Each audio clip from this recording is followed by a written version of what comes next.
The lord. హల్లెలూయా. దేవుని పరిశుద్ధ నామానికి స్తోత్రం కలుగును గాక. ఈ యొక్క మంచి ఉదయకాల సమయంలో ఉదయకాల మన్నా ద్వారా నా మాటలు వింటున్న మీ అందరికీ ప్రభువైన యేసుక్రీస్తు వారి నామంలో ప్రత్యేక వందనాలు తెలియజేస్తూ ఉన్నాను. పరిశుద్ధ గ్రంథంలో నుండి ఒక మాటని ఇలా చదువుకుందాం రండి. దావీదు గారు రాసినటువంటి 25వ కీర్తన 12వ వచనాన్ని మనం చదువుకుందాం. యెహోవా యందు భయభక్తులు గలవాడెవడో వాడు కోరుకొనవలసిన మార్గమును ఆయన వానికి బోధించును. ఆమెన్. దేవుని యందు ఎవరైతే భయభక్తులు కలిగి ఉంటారో వాడు కోరుకోవలసిన మార్గమును ఆయన వానికి బోధించును అని దావీదు గారు చెప్తూ ఉన్నారు. మన జీవితంలో మనం ఏదైనా ఒకటి తలపెట్టాలి అనుకున్నప్పుడు, ఒక ఉద్యోగమో, ఒక వ్యాపారమో, ఒక వివాహమో, అది ఏదైనా కావచ్చు. ఒక నిర్ణయం మనం తీసుకోవాలి అనుకున్నప్పుడు మన ముందు చాలా ఆప్షన్స్ కనిపిస్తాయి, చాలా అవకాశాలు మనకు కనిపిస్తాయి. కానీ అందులో సరైన దాన్ని మనం ఎంచుకుంటేనే మన భవిష్యత్ అనేది దీవెనకరంగా ఉంటుంది. చాలా మార్గాలు మనకు కనిపించవచ్చు, కానీ కరెక్ట్ రూట్ ఏదైతే ఉందో దాన్ని ఎంచుకుంటేనే మనము స్ట్రైట్గా గమ్యానికి వెళ్ళగలం. మనము కొన్నిసార్లు ఏం చేస్తామనంటే ఇలా కూడా వెళ్ళొచ్చు, ఇలా కూడా వెళ్ళొచ్చు అని మనం ప్రయాసపడుతూ ఉంటాం. మన ఆలోచనలు, మన జ్ఞానంతో ముందుకెళ్ళిపోతూ ఉంటాం. మన ఇష్టాన్ని చేసుకుంటూ ఉంటాం. అలా వెళ్ళి ఎన్నోసార్లు నష్టపోతూ ఉంటాం. మనం చూసినప్పుడు మనకు కనిపించే మార్గాలన్నీ కూడా సరిగ్గానే అనిపిస్తాయి. అందుకే దేవుని వాక్యం సెలవిస్తుంది సామెతల గ్రంథంలో, ఒకని దృష్టికి సరిగా అనిపించే మార్గం కూడా మరణానికి దారితీయొచ్చు. ఒకని దృష్టికి యథార్థంగా అనిపించిన మార్గం కూడా తుదకు మరణానికి చేరొచ్చు అని సామెతల గ్రంథంలో సొలొమోన్ గారు చెప్తారు. అవును, చాలాసార్లు మన దృష్టికి సరిగ్గా అనిపించినవి కూడా తర్వాత మనకి బాధను మిగిల్చిన సందర్భాలు ఉండకుండా పోవు. దేవుని మాట ప్రకారం మనం ముందుకు నడిస్తే, దేవుడు చెప్పిన మార్గంలో మనం నడిస్తే అండి, దేవుని సహాయం మనకి కొరత కాదు. మన ఆలోచనతో ముందుకెళ్ళిపోతే దేవుడు సహాయం చేయలేడు. అందుకే ఇక్కడ కీర్తనకారుడు దావీదు గారు అంటున్నారు, మనం కోరుకోవలసిన మార్గం ఏంటో కూడా ఆయనే మనకి బోధిస్తాడు. మనకి చాలా కనపడవచ్చు, మనకి చాలా అవకాశాలు, ఆప్షన్స్ ఉండొచ్చు, మనకి అంతా మంచిగా ఉంది అనిపించవచ్చు, కానీ ముందుకెళ్ళిన తర్వాత నష్టపోవచ్చు. దేవుని మాట ప్రకారం మనం ముందుకెళ్తే తప్పకుండా దేవుడు మనకి సహాయం చేస్తాడు. ఆయన మనకి బోధిస్తాడు. ఆయన చెప్పిన మార్గంలో వెళ్తే మనం వెనుతిరిగి చూడాల్సిన అవసరం లేదు. కొంతమంది ఇలా అనొచ్చు, మరి క్రైస్తవులు కూడా చాలామంది నష్టపోతున్నారు కదమ్మా, మరి విశ్వాసులు కూడా చాలామంది ఏవో తలపెడుతున్నారు, ఫెయిల్ అయిపోతున్నారు, ఓడిపోతున్నారు, నష్టపోతున్నారు. ఎందుకు అలా జరుగుతుంది? మరి ఎందుకు నష్టపోతున్నారమ్మా అని అంటే మనం కొన్ని విషయాలు ఇక్కడ ధ్యానం చేద్దాం. కొంతమంది ప్రజలు ఎలా ఉంటారంటే దేవుణ్ణి నమ్ముకుంటారు, ప్రార్థన చేస్తారు, కానీ దేవా నీ ఇష్టం ఏంటి, నీ చిత్తం ఏంటి అని అడగరు. నాకేది నచ్చింది, నాకేది మంచిగా అనిపించింది అని వారి ఇష్టమైన మార్గంలో వెళ్ళిపోయి నష్టపోతూ ఉంటారు. ఇంకొంతమంది ఏం చేస్తారంటే దేవుణ్ణి అడుగుతారు, దేవుని మార్గంలోనే ముందుకెళ్తారు, దేవుడు చెప్పిన పనే చేస్తారు, దేవుడు చెప్పిన దాంట్లోనే ముందుకెళ్తుంటారు. అది ఏదైనా, ఒక ఉద్యోగమైనా, వ్యాపారమైనా, వివాహమైనా, అది ఏదైనా. కొంచెం శ్రమ ఏదైనా కలగగానే వెనుతిరిగిపోతారు. కొంచెం కష్టం రాగానే విశ్వాసంలో వెనక్కి జారిపోతారు. మనం ఇక్కడ ఆలోచించాల్సిన విషయం ఏంటంటే, దేవుడు చెప్పిన మార్గంలో కష్టం ఉండదంటారా? ఇదే కీర్తనల గ్రంథంలో ఇంకో చోట రాయబడి ఉంది, నీతిమంతునికి కలుగు ఆపదలు అనేకములు అని. నీతిమంతులకి ఆపదలు ఏమి కలగవు అని కొంతమంది చెబుతుంటారు, కానీ అది నిజం కాదు.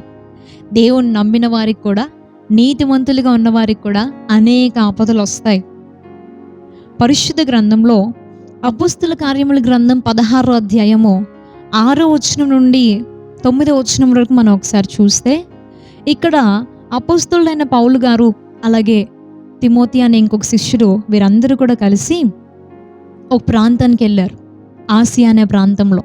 అక్కడ వీళ్ళు వాక్యం చెప్దామని అనుకున్నప్పుడు పరిశుద్ధాత్మ వాళ్ళని ఆటంకపరిచారని. సరే, ఎందుకో పరిశుద్ధాత్మ దేవుడు ఇక్కడ చెప్పొద్దు అంటున్నాడు, మనల్ని ఆటంకపరుస్తున్నాడు కాబట్టి మరొక ప్రాంతానికి వెళ్దాము అని చెప్పేసి బితూని అనే ప్రాంతానికి వెళ్దాం అనుకున్నారు. కానీ యేసు యొక్క ఆత్మ వారిని వెళ్ళనీయలేదు అని రాయబడి ఉంది 7వ వచనంలో. అప్పుడు 9వ వచనంలోకి వచ్చేసరికి దేవుడు వాళ్ళకొక దర్శనాన్ని ఇచ్చి మాట్లాడుతూ ఉన్నారు. ఏమనంటే మాసిదోనియాకి వెళ్ళమనే ఉన్నాడు.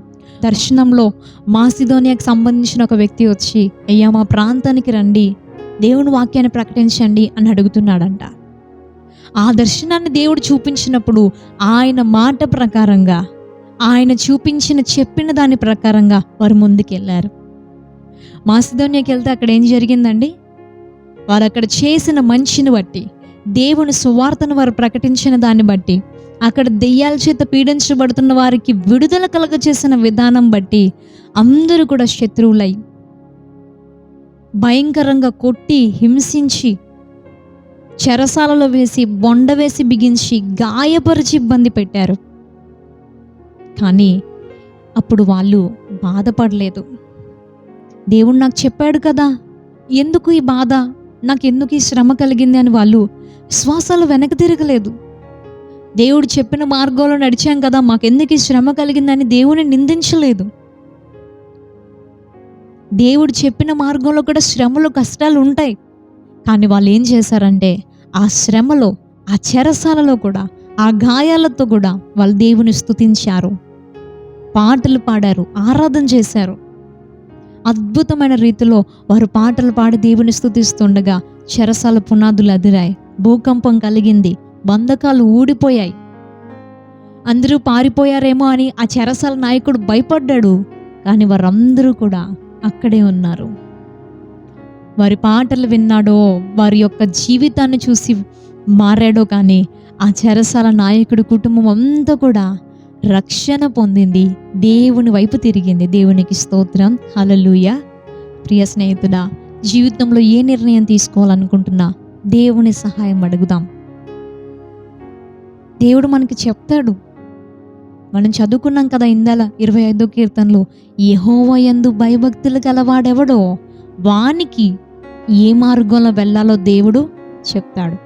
నీ మీద దృష్టి ఉంచి నీకు ఆలోచన చెప్తాను, నీకు ఉపదేశం చేసి నేను నిన్ను సరైన మార్గంలో నడిపిస్తాను అని 32వ కీర్తనలో మనం చూడొచ్చు. మనం ఆయన యందు భయభక్తులు కలిగి ఉంటే మనం ఏ మార్గంలో వెళ్ళాలో దేవుడు మనకి తెలియచేస్తాడు, మనతో మాట్లాడతాడు. ఆ మార్గంలో కష్టాలు ఉండొచ్చు, శ్రమలు ఉండొచ్చు, ఇబ్బందులు, ఇరుకులు ఉండొచ్చు, క్రీస్తుని నమ్మిన అనేక ఆపదలు మనకు కలగొచ్చు. కానీ ప్రతి శ్రమలో దేవుడు మనతో ఉంటాడు. అద్భుతమైన రీతిలో విజయాన్ని ఇస్తాడు, మనల్ని విడిపిస్తాడు. ఆయన నామానికి మహిమకరంగా మనల్ని ఒక సాధనంగా నిలబెడతాడు. దైవాశీర్వాదాలు మనకుండును గాక. ప్రార్థన చేసుకుందాం.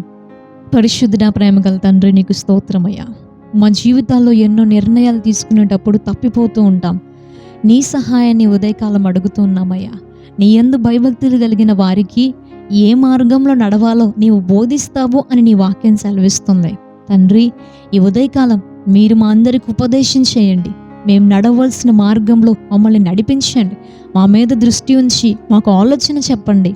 దేవా, నీవు నడిపించే మార్గంలో శ్రమలైన, కష్టమైన వెనుదిరగకుండా సంతోషంతో నిన్ను స్తుతించుచూ ముందుకు నడిచే కృపను మాకు ఇవ్వండి. ప్రతి శ్రమలో మాకు విజయాన్నిచ్చి నీవే మమ్మల్ని ఆశీర్వదించి సహాయం చేయమని యేసు నామములో ఈ ప్రార్థన అడుగుతున్నాం పరమ తండ్రి. ఆమేన్, ఆమేన్. ప్రభువైన యేసుక్రీస్తు వారి నామములో మరొకసారి మీ అందరికీ వందనాలు తెలియజేస్తూ, రేపు ఉదయకాలం ఇదే సమయానికి ఉదయకాలం మన్నాలో మనందరం కూడా కలుసుకుందాం. దైవాశీర్వాదాలు మనందరికీ ఉండును గాక. అంతవరకు దేవుని యొక్క మహాకృప మనందరికీ తోడై ఉండును గాక. May God bless you. Thank you so much. Praise the lord.